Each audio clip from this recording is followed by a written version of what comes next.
Ouais, il y a des belles confrontations, mais aussi des équipes modestes qui sont ravies d'avoir des gros matchs aussi chez eux. Et puis, on sait que la Coupe va encore amener des belles surprises. De la Vitraine qui joue à domicile, vous allez la voir ou vous allez voir Vignoc ou... Je suis pas sûr, ça dépendra de mon calendrier, mais il y aura, je sais que mon adjoint a été voir l'Heureux se qualifier avec un match épique, paraît-il. Donc on sait qu'il y aura beaucoup de bons matchs à voir dans la région. Impeccable. Je vous remercie et, en espérant que vous allez tomber sur un de ces clubs à votre tour. Ça serait bien, mais le plus tard possible en finale bretonne. Ou en quart c'est bien aussi. Pourquoi pas. Merci.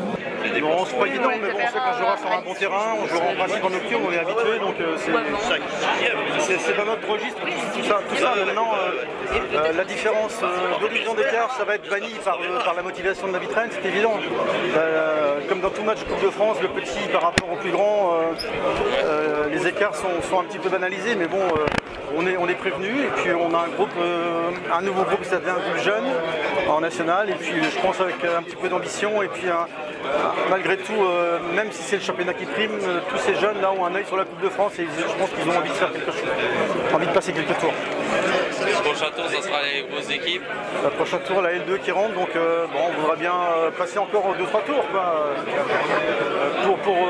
Pour le groupe, pour l'image du club également, qui a besoin d'être un petit peu redoré là, et puis voilà quoi.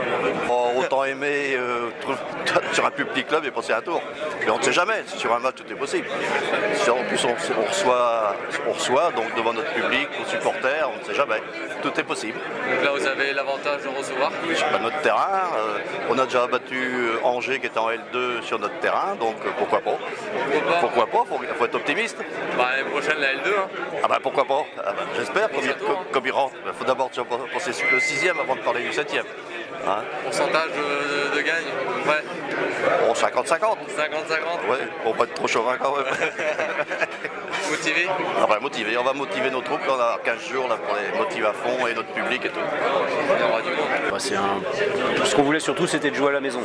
On voulait recevoir, même si c'est pour le dernier tour, mais c'était de finir chez nous, pour faire plaisir à notre public qui a été nombreux au tour précédent contre la Chapelle, et puis pour faire plaisir aussi aux gars parce qu'ils aiment jouer à la maison.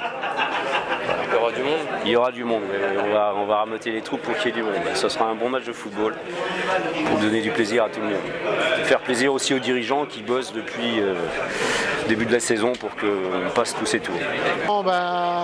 Réagir par rapport à ce tirage, déjà en premier lieu, dire que je suis en fait très content de retourner dans le Morbihan en tant qu'ancien Morbihanais ayant évolué pendant plus de 25 ans au Léopard de Pleurmel.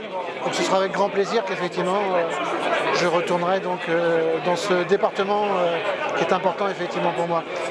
Donc sur le tirage proprement dit, un tirage effectivement semble-t-il satisfaisant. Pour autant, la Coupe de France réserve beaucoup de surprises, donc il faudra effectivement qu'on soit véritablement au top pour pouvoir prétendre éventuellement passer un tour suivant.